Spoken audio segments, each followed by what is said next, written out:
ಸರ್ವರಿಗೂ ಶುಭೋದಯ ಹಾಗೂ ನಮಸ್ಕಾರಗಳು. ನಾನು ನಿಮ್ಮ ಲತಾ ಜಗದೀಶ್. ನಮ್ಮ ಭಜನಾ ಗುಂಪಿನಲ್ಲಿ ನಡೀತಾ ಇರೋಂತಹ ತಿಂಗಳ ವಿಶೇಷ ಕಾರ್ಯಕ್ರಮದಲ್ಲಿ ಇಂದು ಭಕ್ತ ಶಿರೋಮಣಿ ಅಣ್ಣಮಾಚಾರ್ಯರ ಕೃತಿಗಳನ್ನು ಹಾಡುವಂತಹ ಕಾರ್ಯಕ್ರಮ. ಇದು ನಮ್ಮ ತಿಂಗಳ ವಿಶೇಷ ಕಾರ್ಯಕ್ರಮದ 2ನೇ ಸಂಚಿಕೆ. ಎಲ್ಲರಿಗೂ ಇಂದಿನ ಕಾರ್ಯಕ್ರಮಕ್ಕೆ ಸ್ವಾಗತ ಸುಸ್ವಾಗತ. ಎಲ್ಲರೂ ಇಂದು ಅಣ್ಣಮಾಚಾರ್ಯರ ರಚನೆಯ ಹಾಡುಗಳನ್ನು ಹಾಡಬೇಕು ಅಂತ ಕೇಳ್ಕೊತಾ ಇದ್ದೀನಿ. ಹಾಡಿನ ವಿಡಿಯೋದಲ್ಲಿ ತಪ್ಪದೆ ಕ್ರಮ ಸಂಖ್ಯೆಯನ್ನು ಹಾಕಿ ಹಾಗೂ ಹಾಡಿನ ಅರ್ಥವನ್ನು ಸ್ವಲ್ಪ ಮಟ್ಟಿಗಾದರೂ ಹೇಳಬೇಕು ಅಂತ ಕೇಳ್ಕೊತಾ ಇದ್ದೀನಿ. ಯಾಕೆಂದರೆ ತೆಲುಗು ಭಾಷೆ ಎಲ್ಲರಿಗೂ ಬರೋದಿಲ್ಲ. ಹಾಗಾಗಿ ಸ್ವಲ್ಪ ಹಾಡಿನ ಅರ್ಥ ಹೇಳಿದ್ರೆ ಎಲ್ರಿಗೂ ಅರ್ಥ ಆಗುತ್ತೆ ಅನ್ನೋ ಉದ್ದೇಶದಿಂದ ಈ ರೀತಿ ತಿಳಿಸ್ತಾ ಇದ್ದೀನಿ. ಎಲ್ಲರಿಗೂ ಮತ್ತೊಮ್ಮೆ ಸ್ವಾಗತ ಸುಸ್ವಾಗತ. ಈಗ ಅಣ್ಣಮಾಚಾರ್ಯರ ಬಗ್ಗೆ ಒಂದೆರಡು ಮಾತನಾಡಿ ಅವರಿಗೆ ನಮನವನ್ನು ಸಲ್ಲಿಸೋಣಂತೆ. ಇಂದು ಆ ಸೌಭಾಗ್ಯ ನನಗೆ ಸಿಕ್ಕಿದೆ, ನಾನು ಮಾತಾಡ್ತಾ ಇದ್ದೀನಿ. ಅಣ್ಣಮಾಚಾರ್ಯರು ಮೇ 8ನೇ ತಾರೀಕು 1408ರಲ್ಲಿ ತಳ್ಳಪಾಕ ಅನ್ನೋ ಊರಿನಲ್ಲಿ ಜನಿಸ್ತಾರೆ. ಅವರ ತಂದೆ ಹೆಸರು ತಳ್ಳಪಾಕ ನಾರಾಯಣಸೂರಿ ಹಾಗೂ ತಾಯಿ ಅಕ್ಕಮಾಂಬ.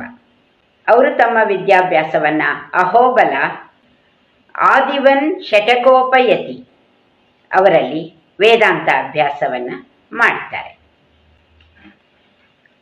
ಅಣ್ಣಮಾಚಾರ್ಯರು ಚಿಕ್ಕ ವಯಸ್ಸಿಂದನೂ ಗೋವಿಂದನ ಮಹಾನ್ ಭಕ್ತರು. ಅವರು ಬಹಳಷ್ಟು ರಚನೆಗಳನ್ನು ಮಾಡ್ತಾರೆ ಸಂಸ್ಕೃತ ಹಾಗೂ ತೆಲುಗು ಭಾಷೆಯಲ್ಲಿ. ಅಣ್ಣಮಾಚಾರ್ಯರ ಪ್ರತಿಭೆಗೆ ಮೆಚ್ಚಿ ಕಾಳವಗುಂಡ ನರಸಿಂಹರಾಯರು ಟಂಗಟೂರು ಅನ್ನುವಲ್ಲಿ ಆಸ್ಥಾನ ಕವಿಯನ್ನಾಗಿ ನೇಮಕ ಮಾಡ್ಕೋತಾರೆ. ಅವರಿಗೆಲ್ಲ ಅನಿಸುತ್ತೆ ಅಣ್ಣಮಾಚಾರ್ಯರು ಆಡಿದ ಮಾತೆಲ್ಲ ಅಮೃತ ಕಾವ್ಯ, ಅವ್ರು ಹಾಡೋ ಹಾಡೆಲ್ಲ ಅಮೃತ ಗಾನ ಅಂತ ಅಲ್ಲಿನ ಪ್ರಜೆಗಳೆಲ್ಲ ಕೊಂಡಾಡ್ತಾ ಇರ್ತಾರೆ. ಹೀಗೆ ಇರಬೇಕಾದಂಥ ಸಮಯದಲ್ಲಿ ಒಮ್ಮೆ ವಿಜಯನಗರದ ಪ್ರಭುಗಳು ಅಂದರೆ ನರಸಿಂಹರಾಯರು ಅಣ್ಣಮಾಚಾರ್ಯರನ್ನ ಕೇಳ್ತಾರೆ, ನನ್ನ ಬಗ್ಗೆ ಒಂದು ಶೃಂಗಾರ ಕೀರ್ತನೆಯನ್ನು ಮಾಡಿ ಹಾಡಬೇಕು ಅಂತ ಕೇಳ್ಕೊತಾರೆ. ಆಗ ಅಣ್ಣಮಾಚಾರ್ಯರು ಕ್ಷಮಿಸಿ, ನಾನು ಹರಿ ಮುಕುಂದನನ್ನು ಹೊಗಳುವ ಈ ನನ್ನ ಜಿಹ್ವೆ ಇಂತಹ ರಚನೆಯನ್ನು ಮಾಡಲಾರದು ಅಂತ ಕ್ಷಮಿಸಿ ಅಂತ ಕೇಳ್ಕೊತಾರೆ. ಆಗ ರಾಜರ ಮಾತಿಗೆ ತುತ್ತಾಗಿ ಅಲ್ಲಿಂದ ಹೊರಟು ತಿರುಪತಿಗೆ ಬರ್ತಾರೆ ಅಣ್ಣಮಾಚಾರ್ಯರು. ಅಣ್ಣಮಾಚಾರ್ಯರಿಗೆ ಗುರು ಉಪದೇಶ ಮತ್ತು ಮದುವೆ ಎಲ್ಲ ತಿರುಪತಿನಲ್ಲೇ ಆಗತ್ತೆ.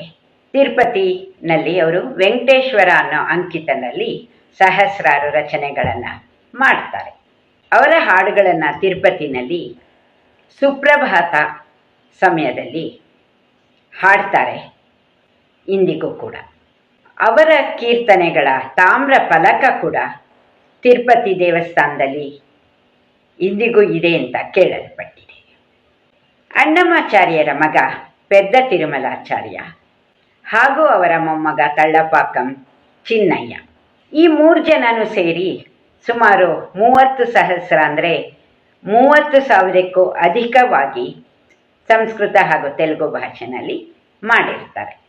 ಇವರ ಹಾಡುಗಳೆಲ್ಲ ಭಜನಾ ಪದ್ಧತಿಯಲ್ಲಿ ಇರೋದರಿಂದ ಇವರನ್ನು ಭಜನಾ ಪದ್ಧತಿಯ ಮೂಲ ಪುರುಷ ಅಂತ ಕೂಡ ಕರೀತಾರೆ. ಅವರ ರಚನೆಗಳು ಅಂದರೆ ಸಂಸ್ಕೃತ ಹಾಗೂ ತೆಲುಗು ಭಾಷೆಯಲ್ಲಿ ಇರತ್ತೆ ಅಂತ ಈಗಾಗಲೇ ತಿಳಿಸಿದೆ. ಅದರಲ್ಲಿ ವೆಂಕಟಾಚಲ ಮಹಾತ್ಮೆ ಅನ್ನೋದು ಸಂಸ್ಕೃತದಲ್ಲಿದೆ ಹಾಗೂ ಸಂಕೀರ್ತನ ಲಕ್ಷಣ ಅನ್ನೋದನ್ನು ಕೂಡ ಅವರು ಸಂಸ್ಕೃತದಲ್ಲಿ ರಚನೆ ಮಾಡ್ತಾರೆ. ದ್ವಿಪದ ರಾಮಾಯಣ, ವಾಲ್ಮೀಕಿ ರಾಮಾಯಣ, ಶೃಂಗಾರ ಮಂಜರಿ, ವೆಂಕಟೇಶ್ವರ ಶತಕ ಇವುಗಳನ್ನೆಲ್ಲ ಅವರು ರಚನೆ ಮಾಡಿರುವ ಹೆಸರಾಂತ ಗ್ರಂಥಗಳು. ಅವರು ಶೃಂಗಾರ ಮಂಜರಿ ಅನ್ನೋ ಗ್ರಂಥವನ್ನು ರಚನೆ ಮಾಡುವಾಗ ಬೆಟ್ಟ ಹತ್ತುವಾಗ ಮಾಡ್ಕೊಂಡು ಬರ್ತಾರೆ. ಅದರ ಪ್ರತಿಯೊಂದು ಪದ್ಯದಲ್ಲೂ ಅವರ ಅಂಕಿತ ವೆಂಕಟೇಶ್ವರ ಬಂದಿದೆ. ಪ್ರತಿಯೊಂದು ಪದ್ಯದಲ್ಲೂ ಅವರ ಅಂಕಿತ ಬಂದಿರೋದು ಹೆಚ್ಚುಗಾರಿಕೆ ಅದರಲ್ಲಿ. ಈ ಕವಿತೆನ ಆಶು ಕವಿತೆ ಅಂತ ಕೂಡ ಕರೀತಾರೆ. ಪುರಂದರದಾಸರು ತಿರುಪತಿಗೆ ಹೋದಾಗ ವೃದ್ಧಾಪ್ಯ, ಅಲ್ಲಿ ಅಣ್ಣಮಾಚಾರ್ಯರು ಕಾಣಿಸ್ತಾರೆ. ಅವ್ರಿಗೆ ಅಣ್ಣಮಾಚಾರ್ಯರಲ್ಲಿ ಸ್ವಾಮಿ ವೆಂಕಟೇಶ್ವರನ ರೂಪವೇ ಕಾಣುತ್ತೆ. ಅಣ್ಣಮಾಚಾರ್ಯರಿಗೂ ಕೂಡ ಪುರಂದರದಾಸರನ್ನ ನೋಡಿದ ತಕ್ಷಣ ಪಾಂಡುರಂಗ ವಿಠಲನ ನೋಡ್ತಾ ಇದ್ದೀನೇನೋ ಅನ್ನೋ ಅನುಭವ ಆಗುತ್ತೆ. ಹೇಗಿದೆ ನೋಡಿ ಭಕ್ತ ಶಿರೋಮಣಿಗಳ ಅನುಭವ ಅಲ್ವಾ.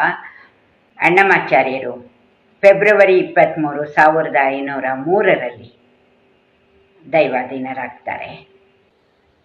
ಅಣ್ಣಮಾಚಾರ್ಯರ 13ನೇ ಸಂತತಿ ಈಗಲೂ ಕೂಡ ತಿರುಪತಿನಲ್ಲಿ ಇದ್ದಾರೆ ಅಂತ ಕೇಳಿ ಬಂದಿದೆ. ಅವರ ಹಾಡುಗಳನ್ನು ತಿರುಪತಿನಲ್ಲಿ ಒಂದು ಕಮಿಟಿ ಇರತ್ತೆ.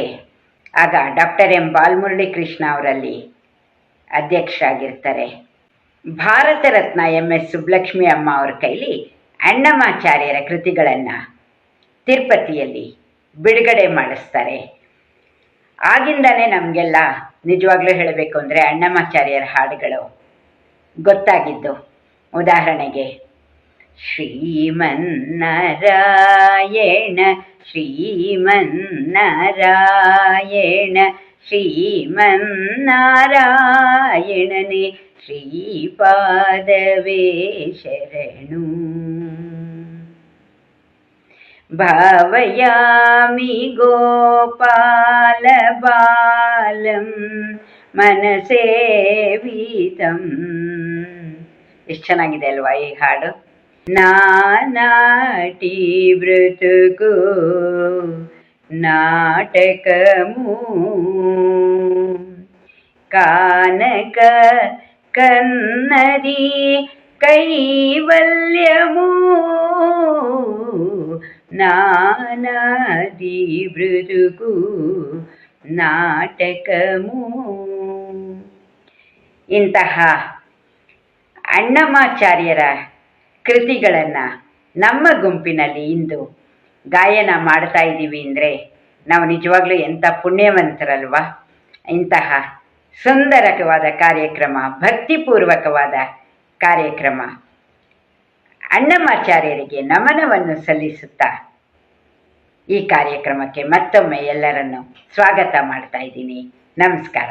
ನಾನು ನಿಮ್ಮ ಲತಾ ಜಗದೀಶ್.